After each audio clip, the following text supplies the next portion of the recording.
A modern fast-attack submarine displaces 7,800 tons submerged, generates unlimited oxygen from seawater, and carries weapons capable of altering history. Yet its crew must sleep in shifts on mattresses kept warm by other men. This is the challenging daily reality inside the Virginia-class platform, where 135 sailors navigate a subterranean world, completely divorced from terrestrial life. Deployments routinely stretch past 6 months. Those on land hear the term silent service and picture men whispering in dark corridors. They imagine sailors tiptoeing past sonar consoles, terrified that a dropped tool will give away their position. That mental image belongs in movies.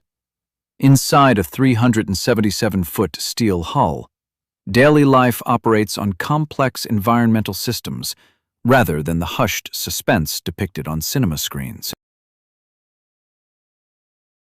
But while these systems operate continuously, the boat's interior is surprisingly loud. Crew members speak at normal volumes, laugh, run emergency drills, and operate heavy machinery without hesitation.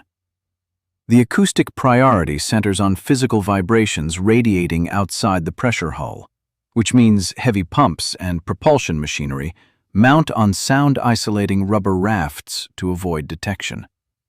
Human voices do not penetrate the thick steel and surrounding ocean depths, which means a chief petty officer yelling in the torpedo room poses zero operational risk.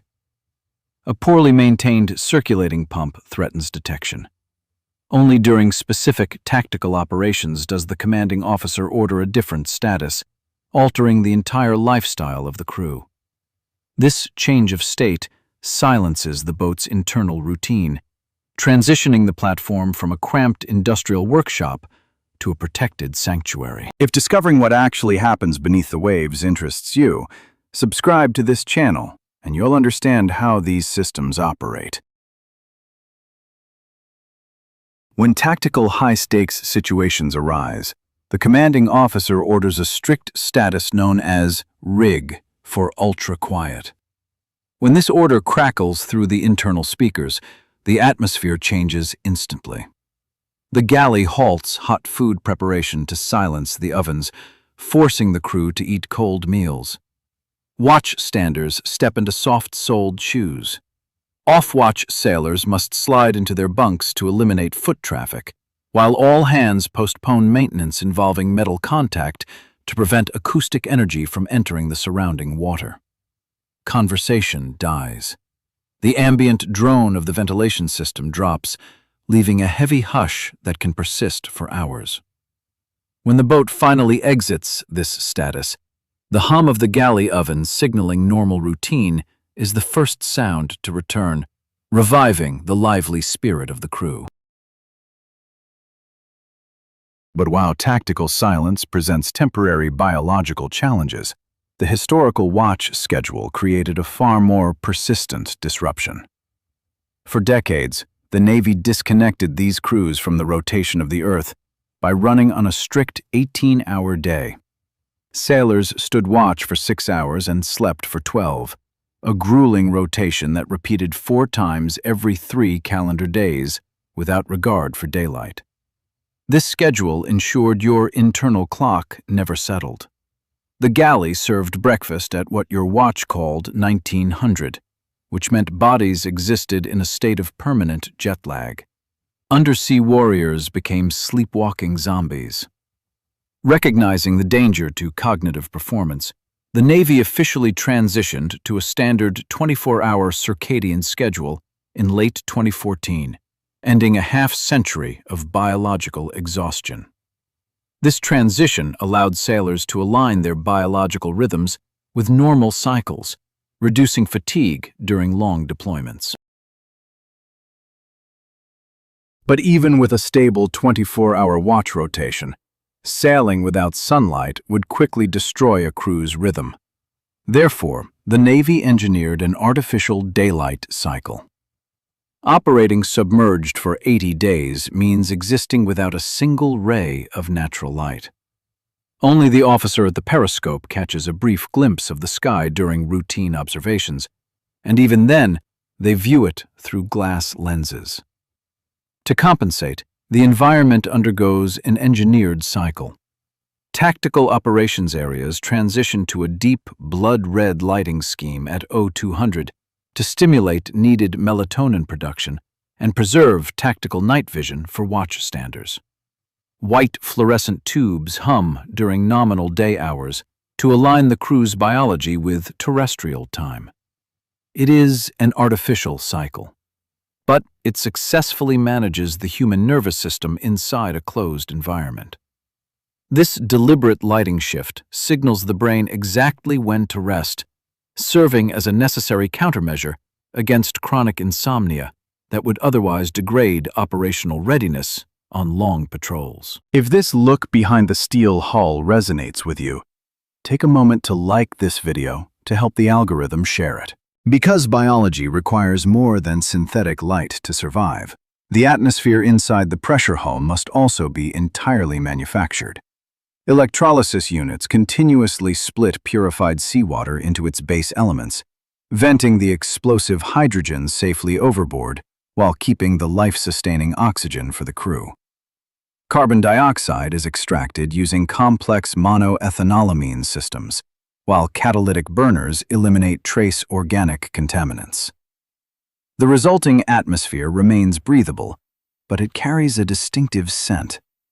Veterans recognize it instantly as the smell of the boat. It is a thick blend of liquid amine, diesel fuel, localized cooking grease, and human presence that accumulates slowly over months of continuous underwater operation. This heavy aroma saturates every thread of a sailor's uniform. No mechanical filter can completely eliminate this chemical signature, which clings directly to hair, skin, and personal gear for several weeks after returning to port. Opening the main hatch at the end of a patrol delivers a sharp sensory shock. Sailors climbing onto the sail bridge encounter what they call the smell of the world. Some individuals experience sudden physical dizziness because their sensory baselines have adapted completely to a sterile interior. After 80 days of breathing scrubbed monoethanolamine, the raw aromas of damp coastal soil, green grass, and actual rain hit the olfactory system with disorienting force. The terrain remained steady. Rather, the human body adjusted to its artificial home. It takes several days for the senses to recalibrate to the natural world. This dramatic sensory shift represents the first real indicator that the long deployment has concluded, marking the return to a life governed by nature.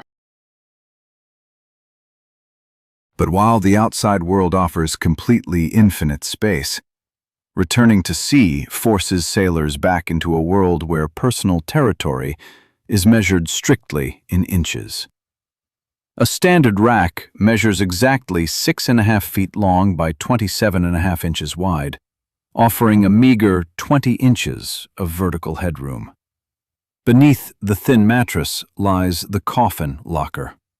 This 4-inch deep tray represents a sailor's entire personal footprint for a 6-month deployment.